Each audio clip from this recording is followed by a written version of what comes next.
Hi everyone, this is Brea Lee. If you've reached the blog, thank you for visiting. I'm excited and I hope that you are encouraged. You'll see a few different sections on this blog. One is everything about momming, things that I have found super helpful with raising my first kid. We are currently pregnant with my second one, due in March. So these are things that I'm sharing with other moms who were pregnant around the same time or a little after me and kind of asked what I did with certain things, and it was always hard for me to recall just because having a newborn and doing it for the first time was kind of just a blur. So writing it down and sharing it has proven better for my memory. Also, I wanted to have something I could refer back to when I have my second kid. So you'll find everything from food suggestions, what we did for her sleeping schedule, all of that. The next section would be about journaling, and that pretty much comes from my time spent in my Bible. I feel like sometimes when the Lord just lays something on my heart, I don't want to keep it to myself and I just want to share it. It's always something super encouraging to me. Sometimes it's hard truth, and I just feel like the world should hear it. So I'm not expecting thousands and thousands to visit this blog and listen to what I have to say, but I do want to encourage the people that are led here and directed here to, just do the best they can in this crazy world. The third section is health, and I am a Plexus Worldwide Ambassador. Before you roll your eyes and stuff like that, that is my favorite section. So everything you'll find in there is just about health. I don't mention Plexus all the time. I just kind of share what it's done for me and how important gut health is. I realized a lot of people weren't educated on gut health and how it can affect your life and certain things that are correlated with that. So I'm using this as my platform to educate people. So right now I'm just gonna kind of share how I ended up here. This curl is kind of out of this world right now. Kind of keeps looking like a chin strap. So how I got here and what I'm doing now, we currently live in Dallas, Texas. We've been here for 2 years. Me and my husband, we had our first girl here, and we'll have another girl here in March. Our first child's name is Phoenix Coleman Lee, and our second child's name will be August Monroe Lee. So we definitely have a flair for interesting names. This is an interesting fact. My husband has not had a girl born into his family for over 100 years. So anytime a Lee girl has gotten pregnant, everybody's like, oh, you don't even need a gender reveal. It's going to be a boy. We all know. Only write down boy names, yada, yada, yada. So we were shocked whenever we found out we were having a girl the first time. And we were even more shocked to find out we were having another girl for our second child. So this has been interesting. It's fun. I'm excited about having another girl. So my first one has a friend and a playmate. I'm hoping to have a little boy someday, but that's way down the road. So we live in Dallas, Texas. My husband's name is Alex Lee. He is 27 years old. I actually met him because I met him a couple years ago. He was actually interested in my sister, and so I thought that would be a great setup. So I kept encouraging her to go out with this guy. He's super funny. My sister didn't date a lot, so I was like, this will be a great way to break the ice for you. It would not be awkward. Some dates are super awkward. This guy is not. He's funny. He has a personality. All this stuff, and she just wouldn't, but she just was not into dating. She was kind of like, has never done it before, so she was just kind of scared. And one night, it was a total God connection. I took my sister out in Shreveport. We have Shreveport, Louisiana, that's where I'm from. We have these things called Mudbug Madness, and it's a big crawfish event during the summer, and everybody you just see everybody there. So it wasn't like surprising that we ran into him, but when we did run into him that night, my sister got mad at me because she was like, Brie, you called him, you planned this is a setup. And I was like, no, I really didn't. Maybe it's a sign, I don't know, follow your heart. And so we ended up hanging out with them, just him and another friend, for just a little while. During this time, I was experiencing a whole new sense of freedom. I had graduated high school. I moved to California for a year on my own, and I had just moved back, and I was, had just put my foot down and said, you know what, I'm not going to really date right now. I'm not worried about getting married. Like, I know that I will one day. That's never been like my number one concern. So right now I'm just going to have fun. I remember a married woman came up to me and she goes, hey, just some advice. Have fun being single. That doesn't mean go and date every guy you see, but have fun being, the freedom, and have fun, not having to answer to anybody right now, and just kind of like developing yourself still. I was like 19 years old still, so I was 18, 19, and so I was just still becoming a woman, and learning a lot about myself. So I had just, for whatever reason, that truth just rang so true in my heart, and I had made the decision, I think it was like that day that we ran into Alex and his friend, that I was going to pursue this. I was going to feel free, and I was going to not care what people thought of me, and I was just going to have fun no matter what, wherever I am. So that included, like, I'm bringing that up to say that night, we're sitting there eating crawfish with Alex, his friend, and my sister, and I'm trying to, kind of get Alex and my sister together, and meanwhile, I hear this song come on, and it's like this Cajun band playing live right here, and the music just like started to get to me, and a thought came over me like, do you want to dance? Like, in my head, and I'm like, heck yeah, I want to dance. This is a conversation with myself. But then I was like, that's going to look real weird. First of all, you're not a good dancer. Second of all, you're going to be by yourself.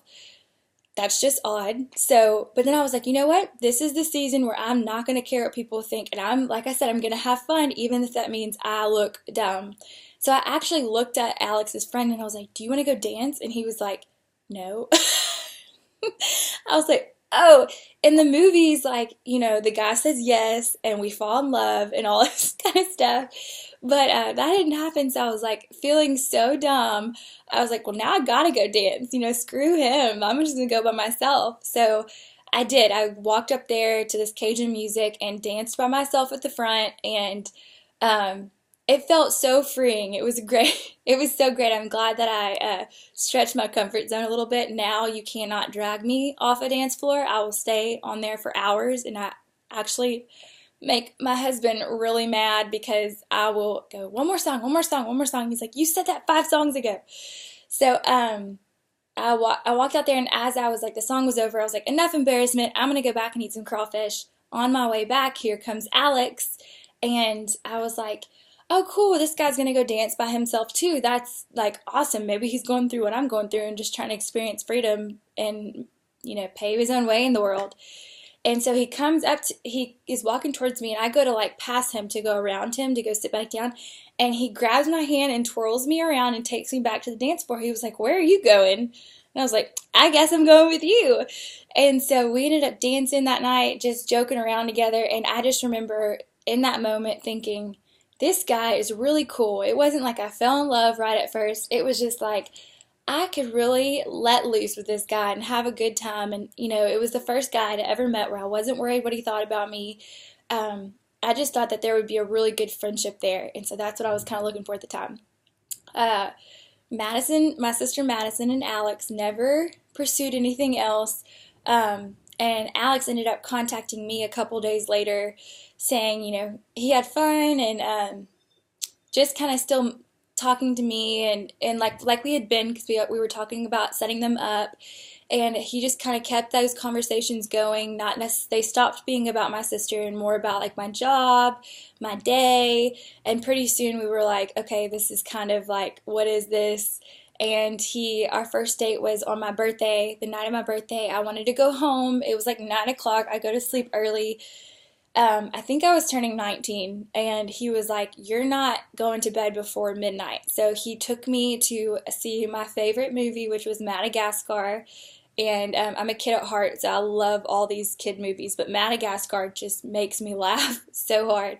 So he took me to see that, and then he took me to this really cool railroad track that we climbed up this ladder, and we sat above where the train comes underneath us. And it was just like the most romantic spot I've ever been in Shreveport, Louisiana, and had been there my whole entire life and never knew about this. So he took me there and we stayed up till midnight just talking, and it was like overlooking a river. Like totally sounds like a movie, but it was super laid back. I mean, I could not have pictured a more perfect way to fall in love with the guy I'm supposed to marry. And so from that night on, it just was like we knew quick that we were the one for each other. There was, I mean, even if we were going to argue for years to come, we'd rather argue with each other than anybody else out there. Like, that's how we just got each other. We made each other laugh. And yes, we did butt heads. This guy is quiet. He doesn't talk as much as I do. He's hard to read. And that is not my personality at all. I want to know that you're like having fun, that you're loving me. And so that was really hard for us at the beginning of marriage. And I won't go into detail, but we fought a lot right up to before we got married. And it turned out, we're both younger and we're growing together. We're still becoming who we were supposed to be. So it's kind of like when you get married young, you kind of crash, and it's like two people who aren't even whole yet come together, and then they're trying to be one.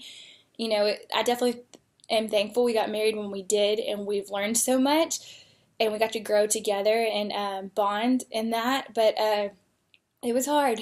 And the first year of marriage, I discovered I really was struggling with depression, and I had struggled with it in high school, and I never wanted to put a label on it.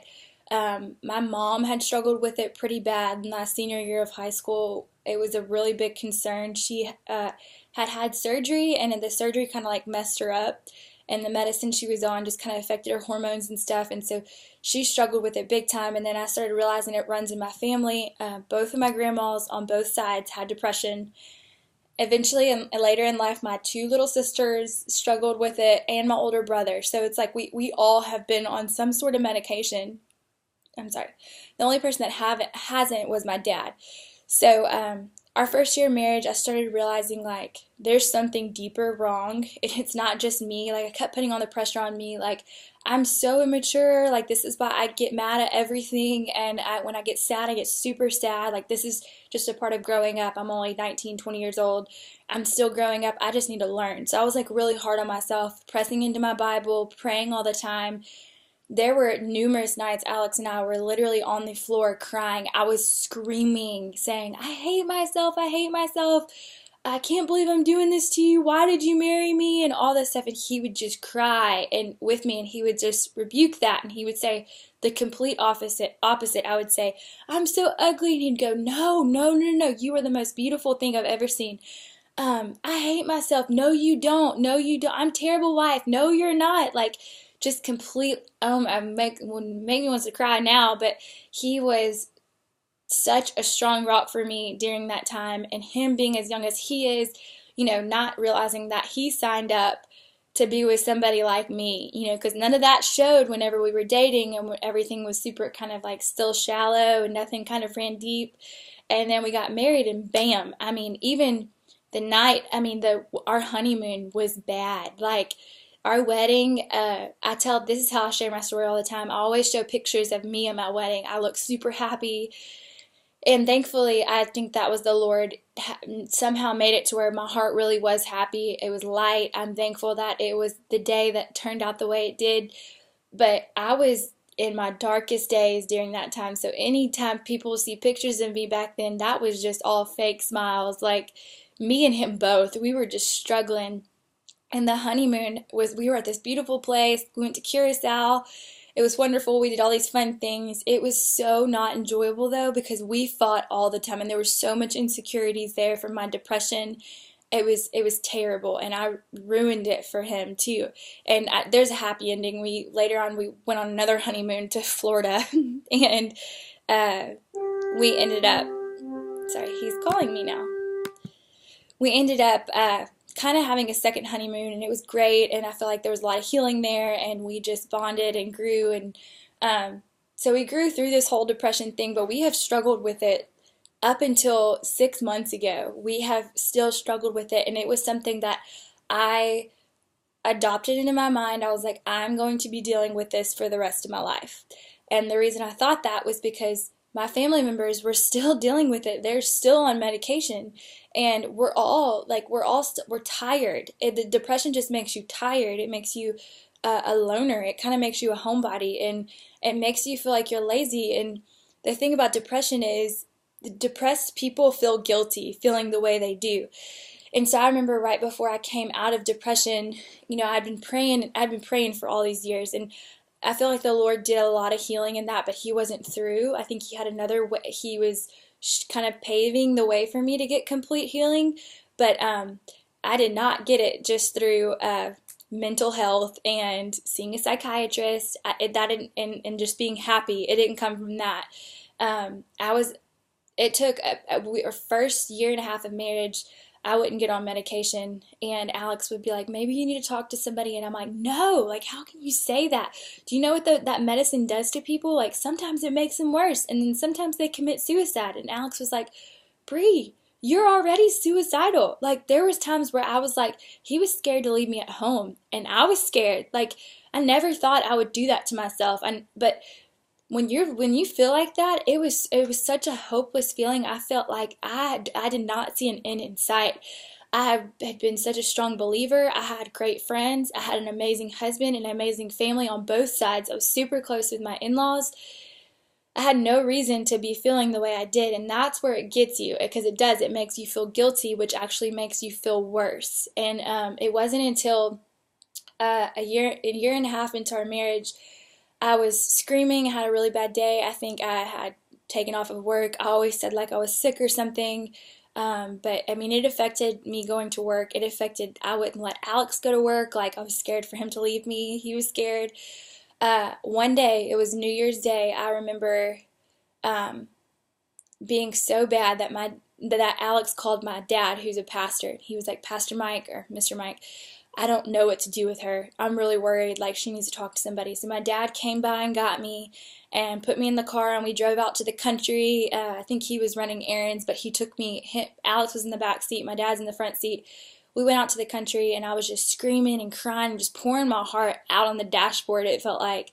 And I was saying, like, I'm so angry at God. Like, why is he not doing anything? Where is he? Like, why would he want me to feel this way? I'm about to end it. Like, he needs to do something quick. Like, I was angry, and I was not afraid to say that I was angry at the Lord, because I was like, please prove yourself. Like, which was so dumb, but I just could not feel him. I could not hear him.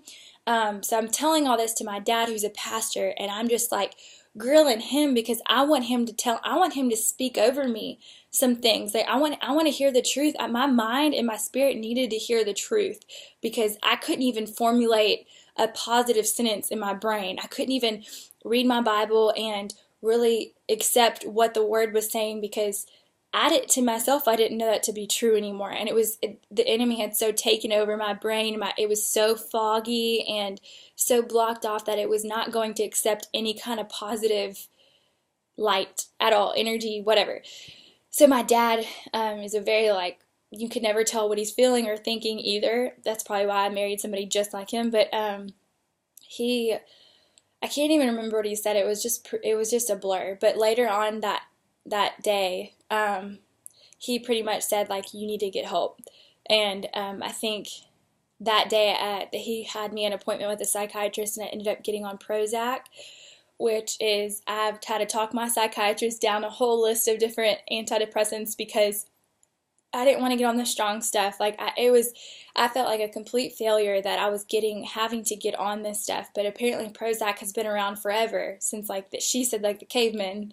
And so she was like, if you want to be on the simplest form of an antidepressant, anti-anxiety, this is it. So I got on that, and immediately I felt some relief. It was like, I still felt depressed, but, like, the hits were a lot less. Like, if Alex did something to upset me, which it's always the closest people to you that you take it out on. So it was always him in my case. He would do something, I wouldn't be as mad. It would be easier to control my anxiety. I wouldn't be as, like, anxious about stuff. I could also control that. So you're still in control of your feelings, but it kind of gives you a little extra, like, oomph over it. Like, you get a little extra power. You already have a step on it, or, you know. So, it would just be a little bit easier. And Alex even noticed, like, wow, she hasn't gotten mad at me in like 2 days. And that sounds so sad, but that was so true.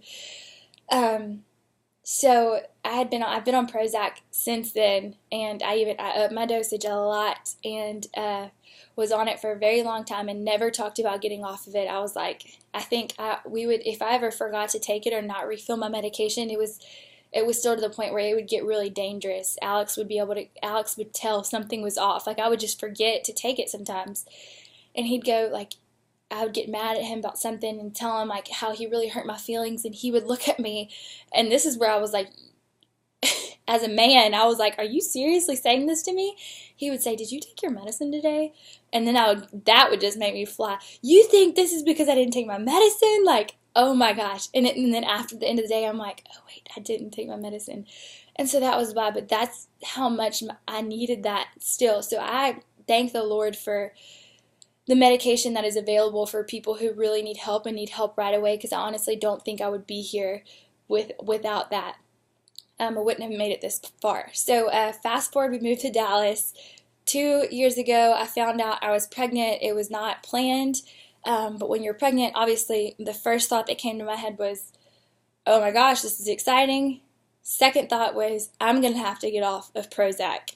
This is going to be the worst 9 months of my life. So it turns out Prozac is such a simple form of anti-anxiety. They actually did let me stay on it until I think the last month of my pregnancy. I had to start weaning off of it to the point where I was completely off of it the day I gave birth. So that was an easy process. I had Phoenix, and everything seemed fine, and then postpartum depression struck. I had a hard time nursing her. She would not latch properly, so that caused a lot of like issues with me. I felt like a failure as a mom. I wasn't able to produce for her, so that just let the floodgates open, and I was like, I need to get back on my Prozac again. So I got back on that, and it's like everything kind of just hushed. I was glad that I had it because I was struggling big time with postpartum depression. So during that, I was depressed this whole entire time. When she turned about 9 months old, my depression had gotten so bad that I would have these days called dark days, and literally was days. They would last up to like 4 days, and sometimes we would call my mother-in-law to come stay with us in Texas. She's from Shreveport. I would lock myself in my room, the lights off, curtains closed. It was like literally blacked out. I wouldn't have my phone. I didn't care to check Instagram. I didn't care to check Facebook. I just wanted to watch TV. And we knew it was really dark dark days, because my husband would even come in and offer food. And I would say, no thanks, I don't need anything. And please don't come in again. Like, I want to feel like I'm at a hotel on my own. But then I'd be in there and I'd be missing Phoenix, and I'm like, oh, what am I missing? What if she's rolling over or doing something? Like, I want to be out there. She is the only joy in my life. Like, I need to be around that, even though she makes me so tired. So I would try to force myself to get out of bed and go see her for a little bit, and then I would feel guilty that I'm not being around her and I'm not being a good mom. So that was kind of a struggle. That would last up to 4 days, and that would happen every 2 weeks, and then it got bad to where Phoenix didn't affect me anymore. I didn't want to see her either, and that's when I couldn't believe that one day I said to Alex, "Hey, I'm having a bad day." He knew what that meant. He would take off work for 4 days, and I would lock myself in my room. I would take off work as well, and then I said, "Please don't bother me." He's like, "Okay," and I'm like, "Also, I don't want to see Phoenix." And he was like, okay, that's fine. I'll take care of it. He literally was mom and dad for however long I was struggling. And when I heard those words come out of my mouth, I didn't want to see my daughter. I was like, this is so messed up. Like, this is the lowest I've ever been, because then I really was like, I'm not even a good mom. Like, so really, what purpose do I have to be here?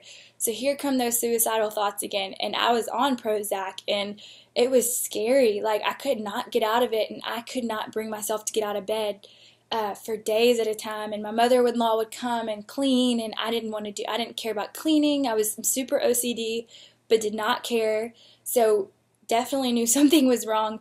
But I mean, it broke me, because I was like, I'm broken and I'm not getting fixed. Like, I just had a kid, and I don't want to have any more, because I'm not going to be able to be there for them.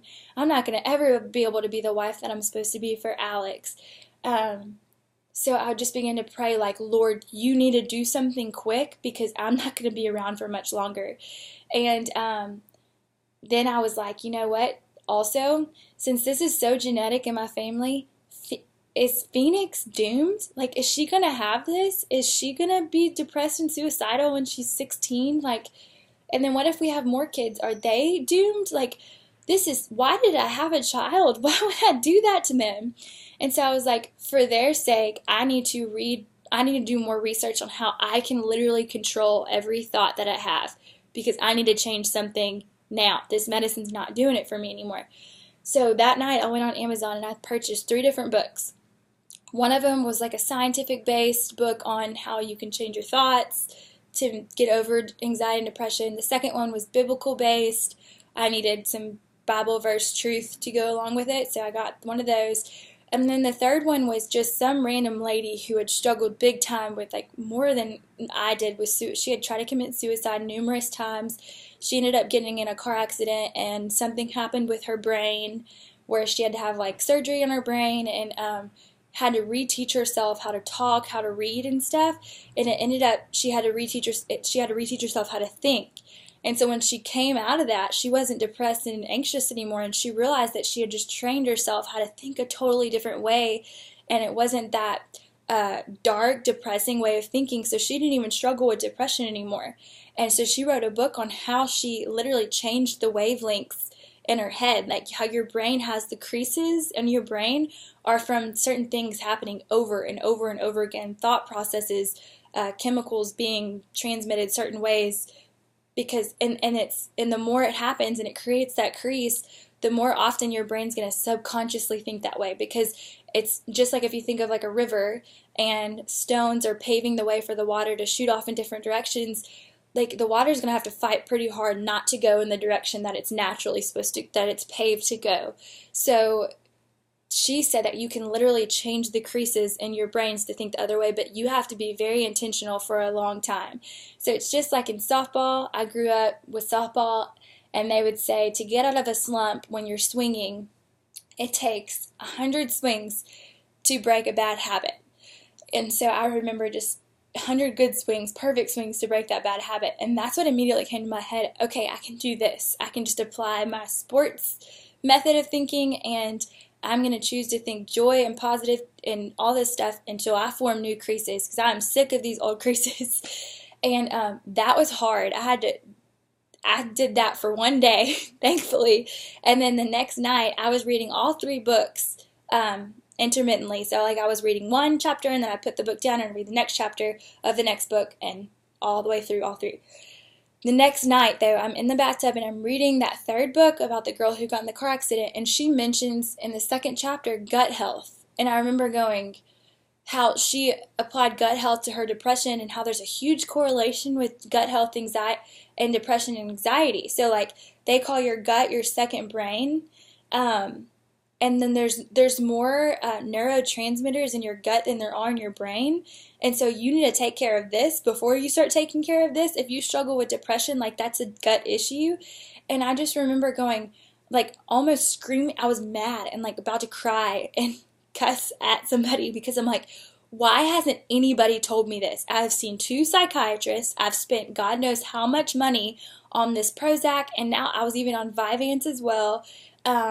Going to see other doctors to get medicine, and I mean I'm having to refill this Prozac every single month. It wasn't that expensive, but the psychiatrist visits were $50 of copay twice a month. So that's pretty ridiculous, and I had to see her in order to get that filled. And so and the whole time I'm knowing I'm not healing this depression, I'm just covering it up. I'm just trying to get through the day. And so when I heard that gut health, my mind immediately was like, what is that, and how do I take care of that? Because this is the only thing I haven't tried. What is that? And my mind immediately remembered that some girl posted something about gut health, I think a couple weeks ago. And I have a terrible memory. So the fact that I remembered that was another God thing. So I just felt like I was shaking because I just felt like this was meant to be. I was meant to come across this book at this time. Because had I not seen the word gut health and been able to remember that I saw that girl's post about gut health, I would have never made the connection So I'm so grateful for the way God has chosen to heal me in my depression, the journey He's taken me on, because you just never know. You wouldn't do things if God showed you how things would all happen. Like, that wouldn't be how you would naturally choose for it to happen. He knows you better than anybody else, and so He knew that we were in the position to make a change, a drastic change then. Whereas if He would have showed me 2 months before, we wouldn't have had the funds to even make this change. Or I wouldn't even had the funds to purchase the book that I read to make that change. So it's just crazy. So I saw the word gut health, connected it with this girl. I contacted her immediately, and she didn't message me back on Facebook. So then I texted a friend of ours, and I said, give me so-and-so's number. And I texted the girl. I got her number. I texted her. I said, I need to know about this stuff that you sell for gut health. And she told me, and I was like, sign me up. She got it to where I could buy wholesale, and I bought 3 products, and it was $99 at sign up. That was a lot for us at the time, but we thought if this could heal my depression, then and I'm seeing a psychiatrist twice a month, $50 per visit, that's $100 plus my medicine. Like, we're doing this, if this works and I'm not going to have to do that anymore, then this will cover that cost. This is cheaper.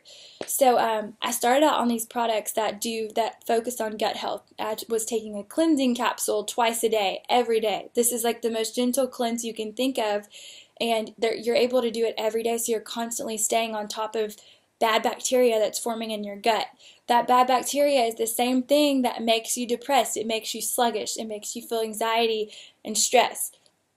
So I was cleansing all that out every single day.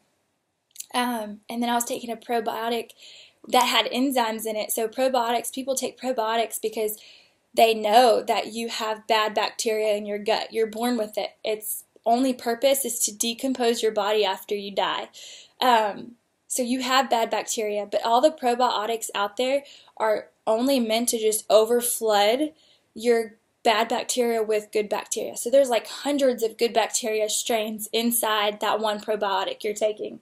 But all it does is just try to overcrowd it, the bad bacteria. The one that I took, and I knew nothing about probiotics, the one that I took is the best one out there because it has enzymes in it too.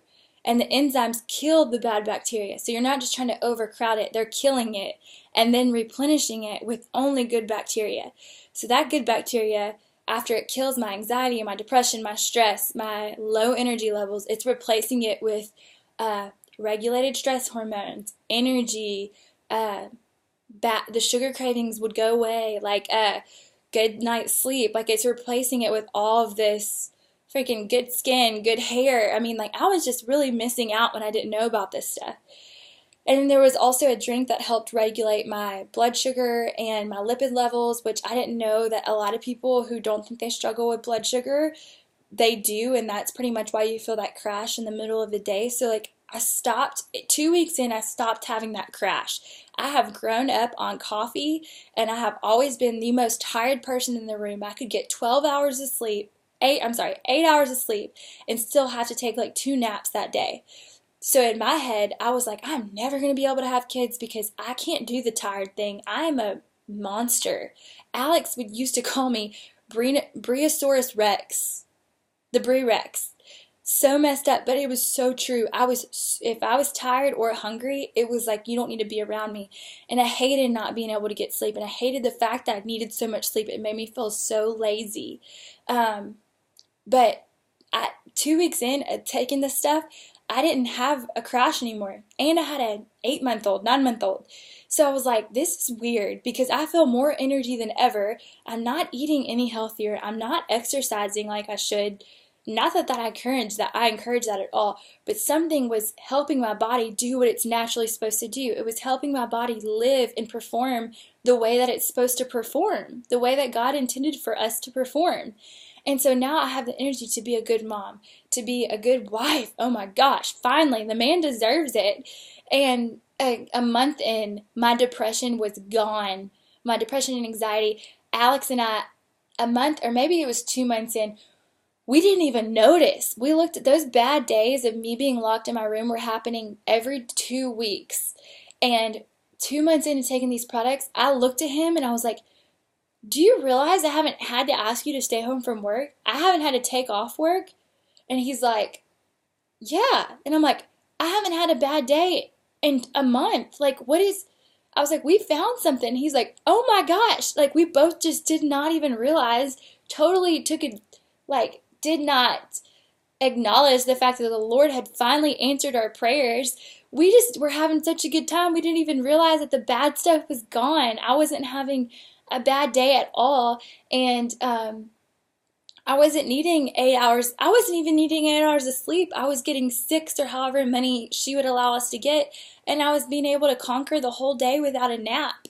It was insane. So I was like, you know what? There's something about this stuff. I need to look into this more. So the more I looked into it, I saw there were tons more testimonies just like mine about depression and anxiety being healed and taken care of. Also along that, I saw that women were they were quitting their jobs and taking this on to sell this stuff full time. And this is something I've always wanted to do with my life. I've always wanted to help women, and I always thought it would be from a stage and being a preacher and preaching the Lord's word, and like I still do that in my day-to-day life, but I feel like I was called to do this. I'm called to tell people and educate people about gut health and how it's changed lives. Since then, I've gotten every single person in my family, actually, I take that back, minus my sisters, and one day I'm going to get them on it, but they're still young, they don't have, one of them has a full-time job, the other one doesn't yet, and she just had a kid, so she was on maternity leave, so they're just not making the funds yet. My goal is to make enough money to be able to pay for them or pay for other people who can't afford the products but need the products. But I got my husband on it, who my husband has struggled with daily migraines since we've been married. And actually this morning he told me, Brie, you know what? I haven't been having headaches except at nighttime. And so they're healing his body. He even went to Mayo Clinic to find out why he's having these headaches, severe migraines, like making him throw up. And they couldn't figure it out. That they diagnosed him with daily chronic headaches. I'm like, oh, we had to come to Mayo to get that diagnosis? Huh. And I got my dad on it, which my dad has always been like a health freak, but he was struggling sleeping the past couple months. He is sleeping great. My mom, who used to struggle with depression and has always had low energy, is on the products that I take. She texts me every now and then and reminds me, Brie, I have not felt this good in a long time. And this is something you have to stay consistent with, but you will when they start working. It's easy to stay consistent because you feel like a superhero. You feel exactly like you're supposed to feel on steroids. I got my brother on it, who used to be on Vyvanse as well. He's not having to be on Vyvanse anymore because we have a product that kind of stands for that, but they're all natural plant-based products, so you're putting only good things in your body, and you're helping your body naturally learn how to produce more of what you need. And so he's not on Vyvanse, he's not on antidepressants anymore, he's feeling great. We're all young and we're meant to enjoy this life, and we still got a lot of things to do in this world, and we're going to raise kids, and we need the energy to do that. So this has completely changed my life. That's my story. We're feeling great. I now sell this stuff full time. I work from home, able to stay home with Phoenix, and I'm pregnant with my second kid, and I have more energy in this pregnancy than I ever did growing up, and even up until taking these products. I have more energy, and I'm pregnant in my second trimester, big, and so that just says something. I should not have this much energy, more energy than I've ever had being pregnant. I just shouldn't. So if you guys are ever interested in anything that I shared today, please contact me, call me. I'm here to answer any kinds of questions. But other than that, I hope that you enjoyed this and just explore. I hope that you leave encouraged, and I hope you guys just have a blessed life.